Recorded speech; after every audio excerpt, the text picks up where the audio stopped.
So a very similar format to last time. We've got two fantastic speakers today. So we have Sam from Gosh PR, who's going to be talking about brands working with YouTubers and YouTube. And we have Shu Lin, who's a fantastic YouTuber herself. And also, I just want to say in advance, a big thanks to Shu, because she stepped in quite late on this one. So it's really fantastic to have her here, and really looking forward to it. And then we're going to have a big panel with three other fantastic YouTubers. So we have Laura Bubble in the middle, Hannah Witten in the yellow, and Evan Edinger at the end. So we'll do this panel after. It's much like the last one. If you've got questions, it's probably easiest, unless they're specifically one person, just ask them to me, and we'll try and manage it so we can get through as many as we can. So won't waste any more time, and I'd like to welcome Shu. Hi, everyone. Cool. Slide. Just getting a little technology. There we go. So I'm going to go back and just introduce myself. Hi, I'm Shu. My channel name is Deja Shu. I can't resist a good pun, hence why I put it on. But I do travel, food, and lifestyle, and kind of best way to explain it is to show you some visuals of example videos that I make. So I go all around the world, and basically my mission is to eat around the world, which I feel like everyone else's mission. Best way to get to know a place is by eating. So one of the places I went to in the past year includes Seoul, where I went to Korea. Street food is amazing there. Japan, well, I was going to show you a video, but the start of it is just me being very excited about the toilets. I watched it when I was in Blue Peter when I was younger, so when I saw it, talked about it for like 2 minutes and then realized I didn't actually get onto the food part because it wasn't very appropriate. And then I recently went to Rome in the summer, where I just basically spent the whole time walking around the Colosseum and then eating pasta. And then Disney World and Universal. I'm a massive Harry Potter fan, and it was caught on camera when I first went into the Wizarding World that I burst into tears because it was just a dream come true, and I felt like I was going to Hogwarts finally. But I'm here to talk about how I personally use YouTube for audience engagement, and I've got a few slides, all very visual, and I hope you've all had lunch because it's very, very food heavy, as expected. But number one, know your niche. So for me, I feel like the best way to get to know a place is through food, especially when you've got language barriers and everything. Breaks it down completely. Even if you don't speak the local language, I feel like you can communicate with everybody just from how something tastes, the street food, the local cuisine. So here are a few examples of little snapshots of my videos. Pointing to the bottom right-hand side, I wasn't vlogging from a very, very young age, but I like to think that's where it all started, when I looked at the camera being very distraught because my mother wouldn't give me an apple, and I feel like that's where my career in food and travel then began. Then pointing on to me with a very, very large 20-inch pizza, some ice cream in Japan, and fried chicken and beer in Seoul. I feel like that just says it all and just sells the place, really, just looking at food and getting excited by it and making it a lot more understandable, not as scary as a big adventure, and it's just making it very easy to understand and a good way of communicating it across. Number two, excuse the pun, but a lot of my videos are about making things easy to digest. So usually when someone looks for a travel video, there's two types of people. The first type is somebody who's never been to that country before, so they're looking for tips and tricks, the local experience, what other people recommend. So it's breaking it down really, really simply for them and just saying, this is my experience, this is the bits that I enjoy, and if you love the things I enjoy as well, then it's going to make a lot more sense and less scary. The second type of people are the people who have already been there before, and they want to get the nostalgia back, and they want to reignite the love they have for the city or the country. So again, presenting in a YouTube format where it's personality-led and it's about your fun experience, and just having fun with your travels is another good way of kind of capturing that audience as well. Again, street food and Seoul, amazing, if I haven't said it enough already. Number three, I'm a massive waffler, which hopefully you won't get to know in this presentation, but very important in a YouTube video is to not go off track and to really keep your focus to what you're there for. So knowing your niche and knowing exactly what you're there to do and what you're there to speak about. So for me, it's food, but also all the different areas that you can incorporate about it, and including travel onto that as well. Different areas might be good, different budgets, different trips, and then just knowing your focus and to go with it. And then number four, most importantly, just have fun with it. Word of mouth marketing is a really, really buzzword and a keyword, especially with influencer marketing. A lot of brands are trying to tap into it. But the reason why it works the best is because they have that credible voice and the relationship, and it's very intimate between the influencer and the audience. So they ultimately will know the best, and it is just about having fun, and travel is just exploring the world, going on little adventures and being able to share that with an extended audience and hopefully making a few friends on the way. So it's just about being really, really lighthearted and being like the man that I met in Japan in the middle, just being fun. Whatever age you are, it doesn't really matter as long as you're just having a good time. So secondly, how can brands use YouTube influencers and for YouTube influencer marketing for their future campaigns? Or number one, the influencers will potentially be your brand ambassadors, so make sure it's the right fit. I know there's a lot of different types of content creators out there and a lot of different verticals, whether they specialize in food, in comedy, in female lifestyle, male lifestyle. Lots of different types, but it's very important that if you are looking into doing content creator, influencer-led marketing, to make sure that their audience and your audience are the right fit, and ultimately your influencers are going to be your target audience as well, so your ideal people that you want to target, and ultimately their target audience is going to be the right fit. It's no use if somebody is doing a content about extreme sports and snowboarding, but you're trying to show them Disneyland or a teen audience, and you're showing them a luxury holiday in Dubai, because it just wouldn't fit and they wouldn't have the same of budget or the level of interest. So it's about activating the right audience. Secondly, triggering an emotional connection and show the experience, don't sell it. That's something what I learned a lot at school about showing and not telling. And ultimately, great thing about YouTube is that it's a storytelling platform and you are storytellers. So you are able to understand experience by them showing emotion and having that emotional connection with the audience. So when you're avoiding a salesy pitch, that's when it's going to come across much more authentically, a lot more relatable. And ultimately, if you're a brand, you're also going to have the same amount of interest. You're still going to love travel, you're still going to love food. So I think sometimes it's just easy to forget that. And I think it's best just to remember, like, as a consumer, what would I be like to watch in my free time? What kind of travel content would I enjoy and would ultimately want me to connect and to then go on little trips? Third thing, give creators creative control to best tell your brand story. And this is one that I know brands are always a bit like, about, because you don't want to give away the full amount of control. But ultimately, the content creators know their audience and they want to do the best for your brand as well, to best tell your story. So you're able to give them a general brief and then let them work with it and then come back with different ideas. Ultimately, it's going to be able to tell you the best amount of story as well, and they're going to put the full amount of creativity because you were interested in content and influencer marketing for a reason. So just trust your guts, trust the instinct, and then just go and let creativity tell its story. And also, very, very important, especially with influencer marketing, is to extend that word of mouth marketing, not just from YouTube as a sole platform. Then how can you use video as a subject and expand it over to things like Snapchat, Instagram stories, which are a massive thing this year, Twitter, Periscope. Like, there's so many different platforms that do video as well, and it's a good way of telling different stories. So whereas you serve YouTube as your hero content with your main piece of video, you can maybe think about Snapchat as activating the short-term things, the more instant, the more emotionally led things. Instagram stories, more of a visual masterpiece, so it's how you can tell a picture. Picture tells 1,000 words, and also Twitter, short amount again. So just really think about what kind of content you want to create, whether it's long form, short form, and how they can all complement together so they can make it more concise and also complementary with each other. And that's it. Hopefully I didn't waffle too much, but be around for questions and things as well. Thank you.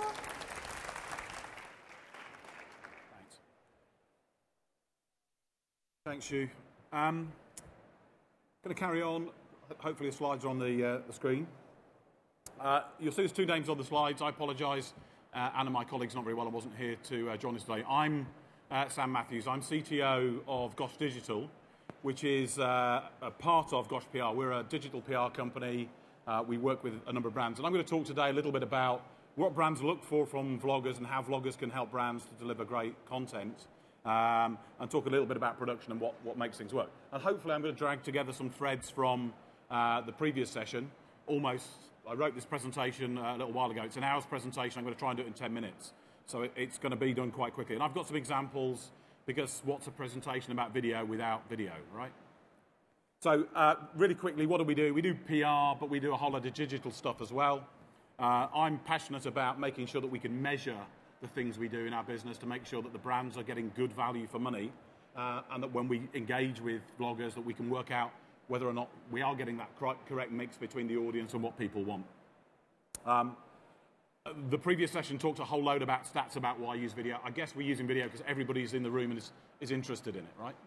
Anybody not interested in video? Anybody come to the wrong session? No? Okay. I'm not going to cover any of these stats because I reckon out on the internet 93.2% of statistics are made up or reused. And probably all of mine are. Okay. Why do brands find video and social video specifically hard? There's this theory in brands that doing video is expensive because they're used to the idea of doing a corporate video where they think about it for 4 or 5 weeks, they argue about it for another 2 weeks, eventually they come up with the idea, they do the pre-production, they shoot it, they spend 4 days shooting it, and then they spend another 6 or 8 weeks editing it. And social video is nowhere like that, and therefore the costs really aren't the issue. It generally is about who owns the budget, knowing the audience, and there's a good point about letting the vloggers know about the audience.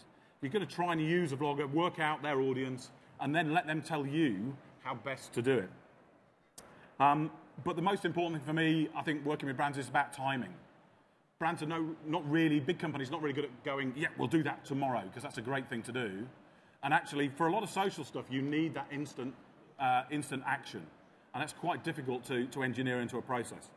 So I'm going to talk briefly about what a video production process looks like. And I sat with a guy who's an ex-BBC producer earlier this week and went through this. And I had this all apart from audience on the slides. And he said, oh, no, you've missed the audience. And he's right. You know, the first and most important thing about producing video is knowing who it's going to be aimed at. Who's your market? For a vlogger, who are they targeting? For a brand, which segment of the market are we trying to get to? We then think about the pre-production. You know, this is planning. This is where all the hard work goes. You know, what's it going to be shot? Where's it going to be shot? What does it look like? What equipment do we need? Do we need rights? A whole load of things that go into boring standard video production. The trick for us sometimes now is that we do this ahead of the game. So we'll think, you know, we're going to do something in 3 weeks' time and we're going to make it look like it's really live and we've done it quickly. But actually there's a lot of planning happen before that event to make sure we're there and filming the right thing on the day. Filming's easily. Post-production, that 4-week period now, we tend to do it on the same day. For a lot of the stuff we shoot, and I'll show you a good example of that now, is something that we shot at Brighton Pride this year on commercial-grade equipment, no, actually consumer-grade equipment, edited it in a field and uploaded it from the festival and distributed it out on the day. And I'll show you it and then I'll tell you what happens. Actually, that's the wrong story. What do you know? That's what happens. So this is actually the long version of, if you produce something, you spend weeks and weeks and weeks planning it, you can create something which is beautiful, absolutely superbly beautiful, but actually the timing might not be right. And this is something which we created with Hertz. Hertz have passion for cars. We've got a 10-minute piece of movie called the Kuba Car Movie. Go look at it on YouTube. It's amazing footage. It's a really good example of really good video craft. And what we did was to reuse that. We've created different segments of it. And this is a 30-second of it to give you an idea of what you can do if you really think about it.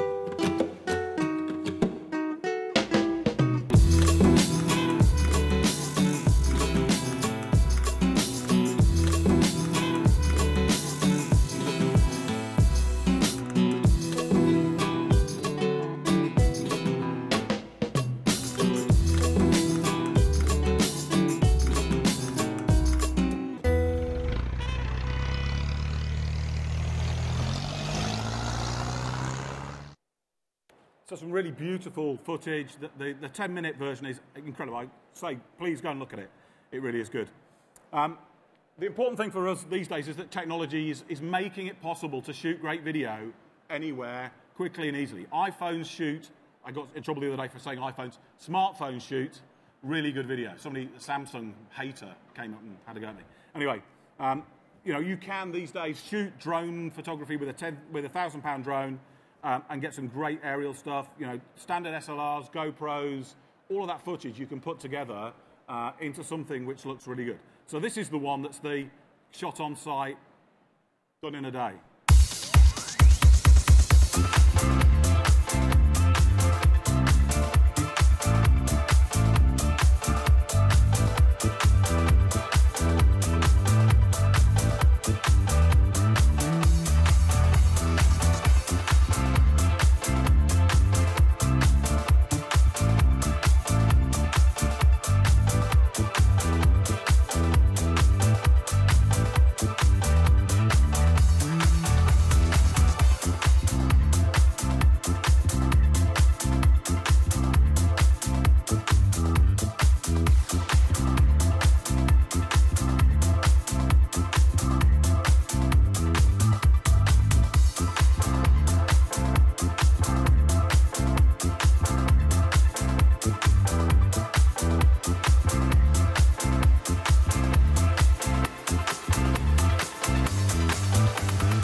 So the results from that were, we had 26,000 views on that within the first hour of it being launched on the day, because it was about the first thing out there that covered the event.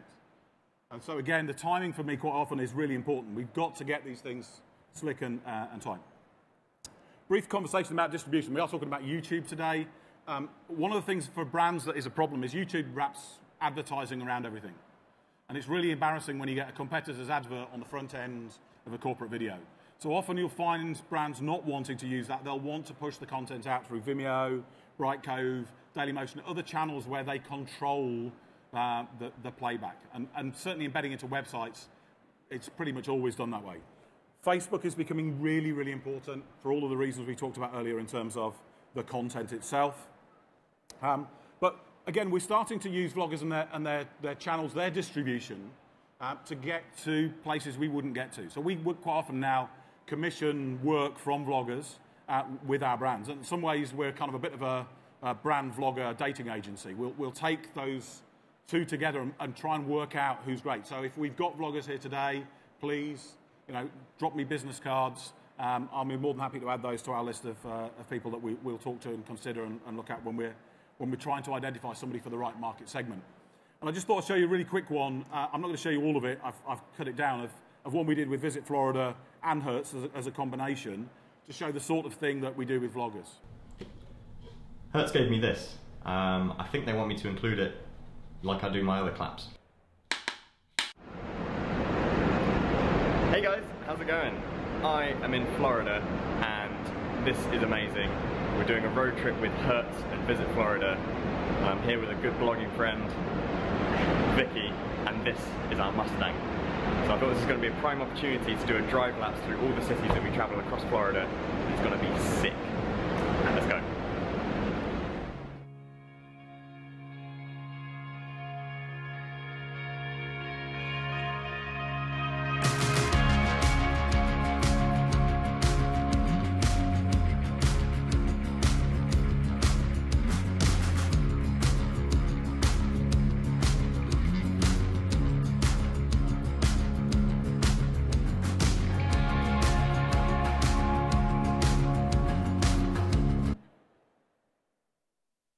I said I wasn't going to show you all of it, so that's the bit. And there was a really important thing that one of the last panelists was talking about, was about measuring impacts. For us, the most important thing is we do these things because they're great, they make the brand look good, but at the end of the day, if there is no call to action, there's no measurable impact, it's really difficult to keep going back and say, yeah, we'll do another one of those, we'll spend more money on it. So we're always trying to look for ways that we can see where the return on investment is. Are we getting the drive to it? Are we getting views? How do we do that? It's all around the measurement. It's around the engagement. So that's it. I'm going to give Michael back the stage and he can take us through the panel discussion. Thank you.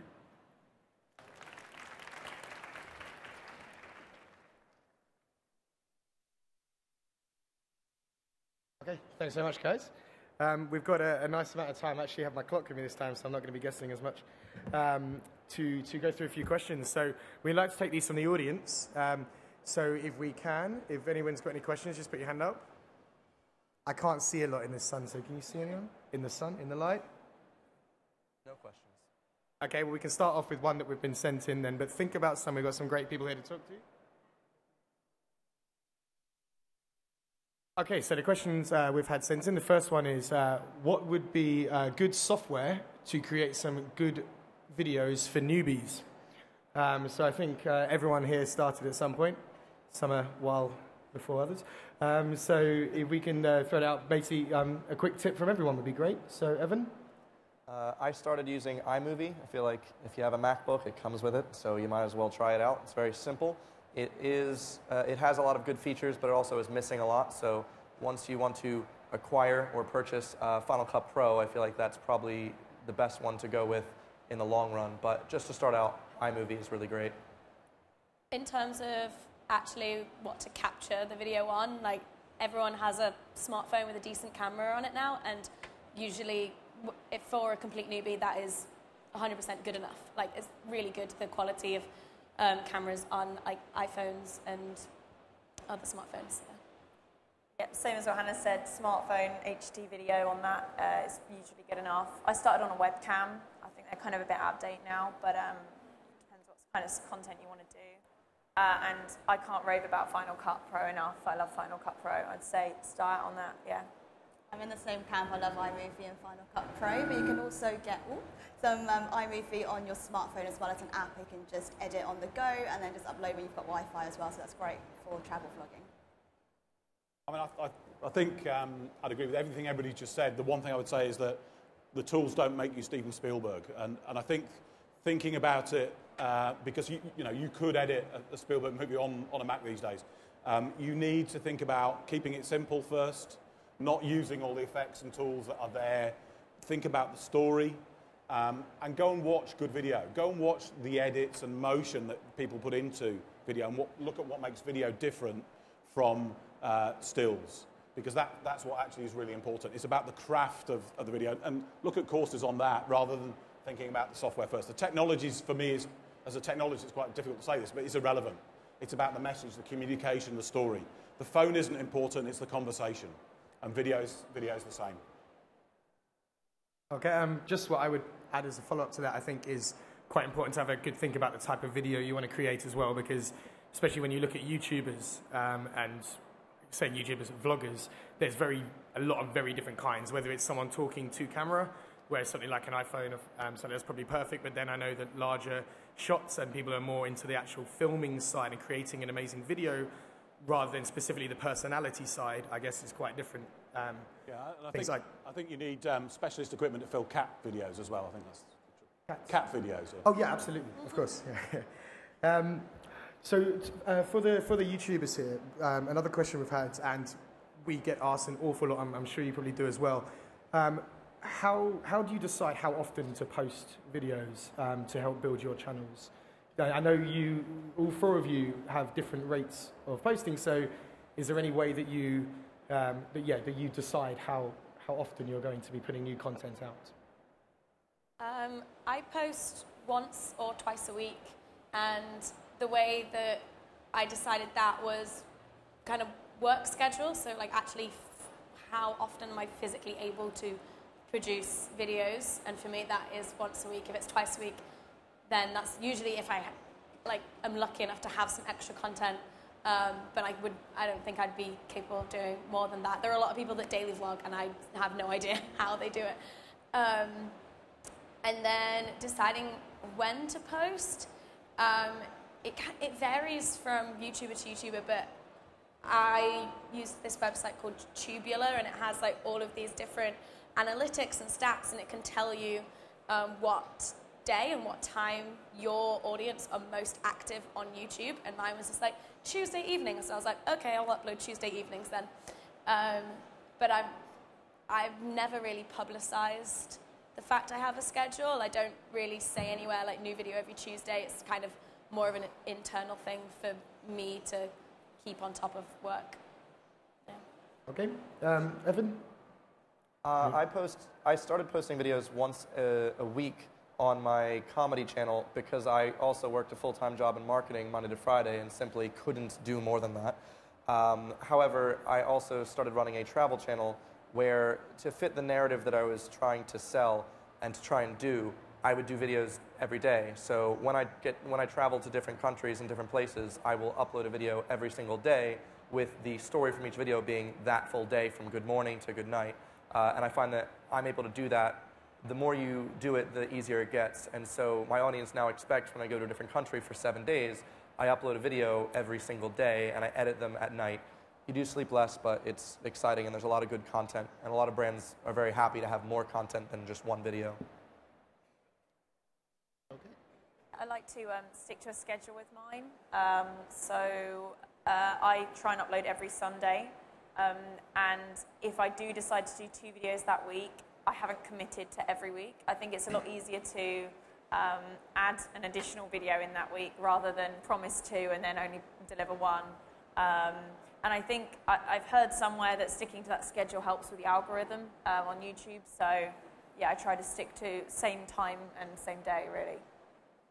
I'm the same. I do once a week unless I'm traveling. Then I usually do daily vlogs because it keeps it fresh and the audience knows to come back every day and they're almost going on the journey and the adventure with you.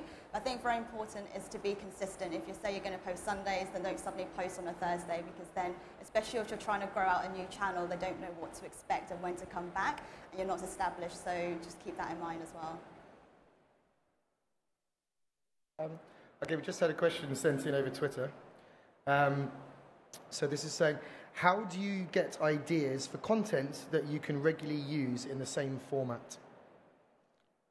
I guess, Hannah, that's a good one to ask to start off because a lot of your videos are following a very similar style of talking to camera. And I know you've got several series that you also produce. So, yeah, how do you come up with those ideas in the first place? Yeah, so for context, I do travel videos, but then I also, on top of that, make videos about sex and relationships, and I have like multiple different series about books and feminism and all sorts of stuff. And so video ideas tend to come from like if I'm traveling, then there's kind of like a video right there. I am a bit different to Evan in that I will make like one long video per trip or like per location. And then ideas for topics of other videos tend to come from things I've been watching or reading or conversations I've been having with friends and just things that I've been thinking about or just, yeah, talking about and then try and like structure it and compile it into a video. What I tend to do is with my videos, what I'm trying to do is communicate big ideas like quite easily to like, a large number of people. So I break things down and kind of talk through my own thought processes and communicate in that way. Okay, is anybody anything to add there?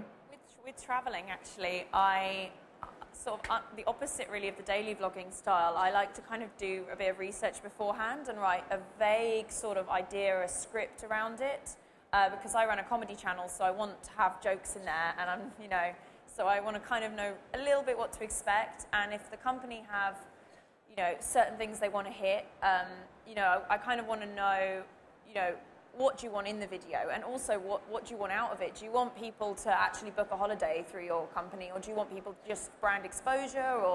And I think that gives you a really good idea of what you should cover in the video and how you should go about it, whether you want to make it super shareable or you want to create just a really good, genuine, a well-produced piece of content for them to put on their website. There's sort of very different ways to go about it. So it's really kind of having communication with the brand. And I like to have just quite a lot of structure to my videos. So you've got a clear intro, your main part of the video, and then like a little ending with, combining that with your other social media. So yeah. It's really important to have the relationship between the influencer and the audience, and also thinking about what you personally like to consume for content and what you enjoy watching as well, and also getting the feedback from your audience directly. What kind of segment? Is it a particular segment they love? Is it the historical part, the food part, and then taking that on board for future ideas as well? Okay. We have had a few questions coming in over the app which you can use, so we're going to try and get through a few of these. 2 of them are quite similar, and it's something that we get asked so often about blogging, vlogging, and everything. And it's to do with how do you charge and how do you approach brands. So we'll do it as a 2-part question that we can ask a few of you. So firstly is how do you charge? Well, we'll say actually the first one is how do how do you approach brands? And to Sam, the opposite, how do you like vloggers to come to you? Is it with ideas on the clients that you already have? And then also for both sets, really, how do you deal with the charging side? And I don't think he's specifically asking how much you charge, because I don't think we should be asking that. But I think how do you go about broaching that subject? I know that in the world of here, a lot of people being bloggers more, traditionally the brands working with bloggers more than vloggers, there's a huge difference sometimes in the amount that people expect to be paid. So you can see the two questions there. So we ask Evan first, and then we'll go to Sam afterwards. Well, the thing that a lot of people don't realize, a lot of brands and travel companies will offer to, for instance, fly you out somewhere and then expect the content to be made.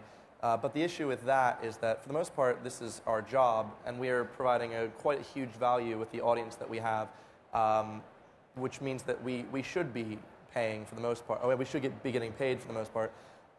So how I personally approach brands and things is I email them, or for instance, I tell my manager. I'm part of an agency now, and if I'm interested in a certain country or a certain brand, I'll get my manager to basically do it for me.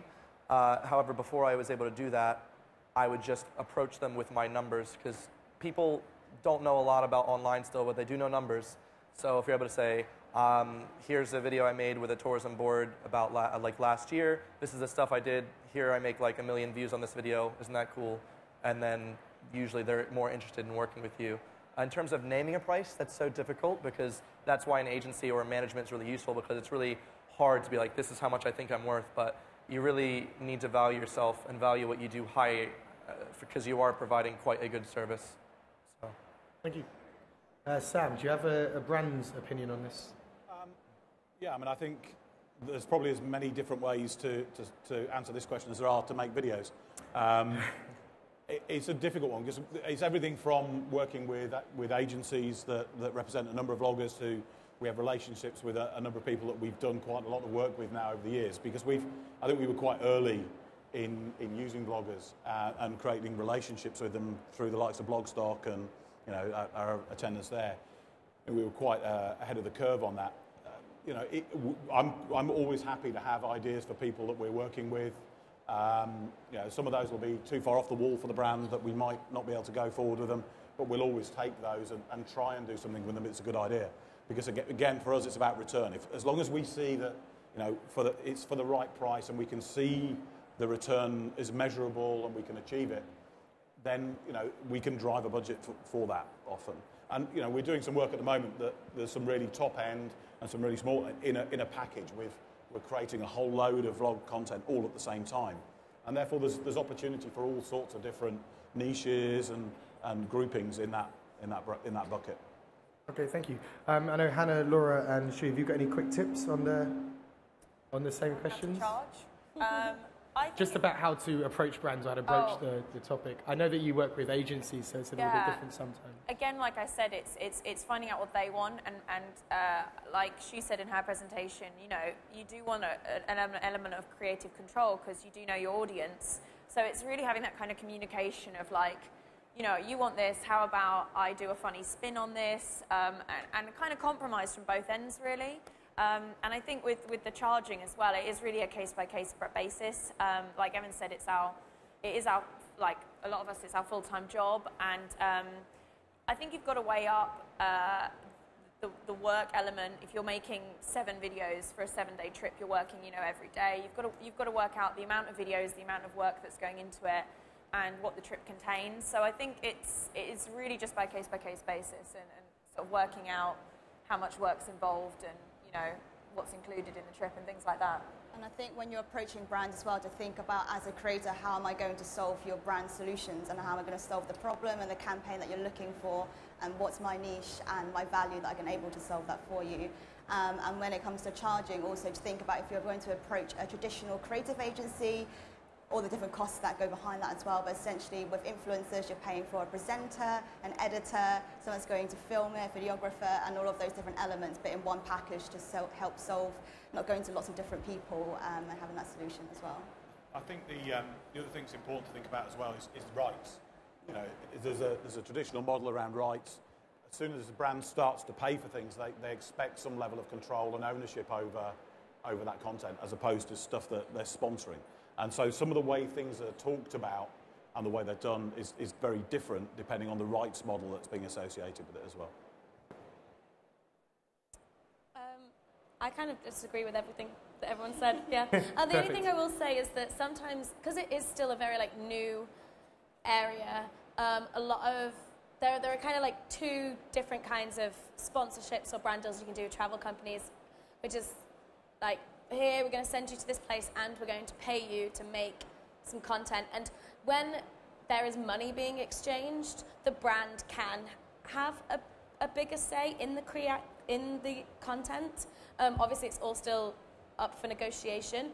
But if it's a case of, here we have an amazing experience, we're going to pay for this incredible experience, but we don't have any money to give to you as a fee, then in that case, you can't really expect to have the creative control over the content. If there's money being exchanged hands, then yes, usually the way that when I work with brands, there'll be one round of edits. So I'll send them my first edit, and then they can suggest any changes or say, take this out, or can you add some text here. But if they're only paying for the experience, then that's not really an option. So it depends what level of input and control you want, and also what your budget is, depending on what the relationship is. Okay, thanks. We've got time maybe for just two more quick questions. So I'll come to the lady in the green at the front in a second. There's a really good question that's coming here. I'm sorry, I was trying to see this because I forgot my glasses. So beyond views, what are the key metrics that... You look to gauge success. Gauge success. You look to gauge success. There we go. Thank you. So I think that's probably best to be asked for Sam. I think it very much depends on the specific campaign, the specific activity. I think in the last section they were talking about calls to action.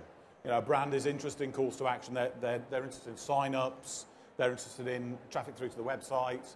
They're interested in action beyond just watching the video, unless the only intent is awareness of something. But generally, what we're trying to do is build some form of action that then becomes a measurable event, and that we can track that. Okay, great. Does anybody else have a quick point to add to that at all? Or? I think also looking at audience engagement and what your main KPIs are. So if it's brand advocacy, is it an action, like Sam said, or is it just immediate audience feedback? So are you getting them to share? I think sometimes views can be a bit of a vanity metric when it comes to YouTube, because you can do distribution, but ultimately it's about speaking directly to your audience and getting feedback instantly about what they think of it.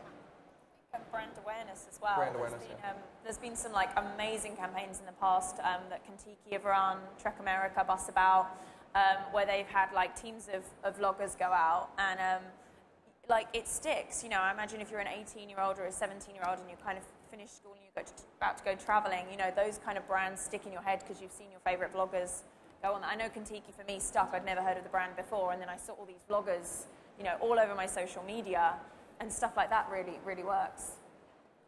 Yeah, I've done 2 trips in the space of 18 months with Trek America, and even though you're not calling to action, go book a trip with Trek America, they see you having an amazing time on this trip, and then they see me a year later on another trip with the same company, so that they think, oh, they must be good. And then there's been loads of tweets and just people commenting saying, oh, I've now booked a trip because of this, even though there's no call to action telling them that they should do that, but they do that because we've built a relationship with our audiences built on trust and authenticity, and so when they see us endorsing certain brands, that means a lot in terms of who they would want to buy their holidays with. And Trek America are very good as well, because they don't just ask for a video, they often combine that with other social media sites. So you can kind of, I did a Trek America trip in the summer as well, and for my video I made it very goofy, very funny, the style of my comedy channel, whilst traveling. And with your Instagram, you can do kind of really gorgeous shots of landscape. So you're kind of getting that audience from both ends there, the people that are into the scenery and into the kind of sort of more aspirational pictures on Instagram, and also the funny element on YouTube. Okay, great. We are just going to fly through the last question, and then I want to just have all of you let everyone know what your channels are, because I'm aware we didn't do that at the start, so so you can all go and have a look at them as well afterwards. So do we have a microphone? We could just see the lady with the green dress here. Hello, my name is Momtaz. My blog is really new. It's called Craft and Travel. My vlog is even newer because I only edited my first video on Saturday. And the reason it took me so long was I just felt YouTube is just so content heavy. It's really scary starting out. And I have no idea how on earth I'm going to stand out amongst these billions of people. And obviously the four of you are just completely established, and I just felt a lot, what you said is great, but it's been really focused on you're kind of, already up here. So in terms of being completely new, it's my first vlog. I really, really want to do more. How on earth do I stand out, and how would you, if you were going to start again and put your first one out there, how would you kind of market it? Yeah, thanks. I think we'll just try and just do one top tip each if we can. Thank you. Consistency. Yeah. Don't make it just your first, basically. Yep. Yeah. Okay, Evan, do you want to go first? We'll come this way. Oh. Sorry. Consistency. Don't make it just your first. A lot of people be like, I'm a YouTuber, I've made one video, and it's like, be consistent, keep making videos. Why will people subscribe? Because they see that you have a schedule, you keep making videos, and also you're making original content. It's not just stuff that they can watch on anyone else's channel. Yours stands out. Maybe it's your personality, maybe it's the type of shot you do, maybe it's, I don't know, just be yourself, be original, and be consistent, and that's really how you can keep going with your channel. Basically my point, still my point. Find your niche as well. Whatever, have a unique angle on it so that you can really sell yourself. Yeah, originality. Try not to use phrases that you've seen from other YouTubers. You see a lot of people starting and they're like, hi guys, I hope you're all really well. And it's just like, it's your first video, who you're talking to. So originality, and also have fun and enjoy it. Don't try and do what you think is popular, because you're going to have to, if it sort of grows and you establish yourself, you're going to have to do that for years. And if you start doing something that you don't enjoy but you think it's popular, it's going to be much harder to sort of turn that around in years to come. So enjoy it. I think we'd have a look at trending topics, but giving your own personal spin and making it unique and about you, because it is about you telling a story and how best you think, and also just thinking about what you like to watch and how you can best do that. I'll also add like get involved in the community. So find people who are doing what you're doing, who are at a similar level to you, and watch their videos and comment on their videos, follow them on Twitter, just get involved in that sphere, and you'll find people at the same level as you who are like-minded, and hopefully those connections that you make could lead to collaborations, and that's another great way to build your channel. I think the only other thing I would add to all of that is think about timing. Think about an event that might be happening in that community that you could tag some content for, and think about making it so that it's ready at the right time and goes out when people will be looking for something. Okay, we are all out of time, and I'm getting signaled that we've got to get this wrapped up. So I'm just going to go through, once again, in that same order that we just did from the end. If you can just let people know what your channel is and the address for it on YouTube, so everyone can look it up, because I'm sure they all want to. My name is Evan Edinger. My YouTube channel is youtube.com/Evan Edinger or /Evan for my other channel. And I do travel vlogs exclusively on that. And I do comedy on another channel. I'm Hannah Witten, and my YouTube channel is youtube.com/Hannah Witten. And Witten is spelled W-I-T-T-O-N. There's no H in Witten. I go online as Laura Bubble, and my YouTube channel is youtube.com/Laura. And it's, comedy and bits of travel. I'm Shu, youtube.com/DeishaShu, like Deisha Food, but S-H-U at the end, and it's about travel and food. I don't have a channel. Well, there you go. Easy way to finish. But I might, with all the tips I've had today, might start one. But if you want, as a vlogger, want to get hold of me, or a brand want to get hold of me, I'm Sam at Gosh PR. And as always, if you want to, if anybody wants more information on this, including the presentations, as long as it's okay, we can put these online. You'll be able to get them a week or so after this, because we have a lot of follow-up. But do come and give us your cards if you've got any questions. As we mentioned at the end of the last show, we're doing a big conference in London back here in April next year, where there's going to be a really big focus on video, hopefully with some of these fantastic people speaking again. So that will be in April. Paul, my colleague's actually over by that door. He's got a bit more info on what we're doing there. He can give you a flyer and stuff. So that's about it for us today, and we'll be back here tomorrow with 2 more talks, and hope to see you all then. Thank you.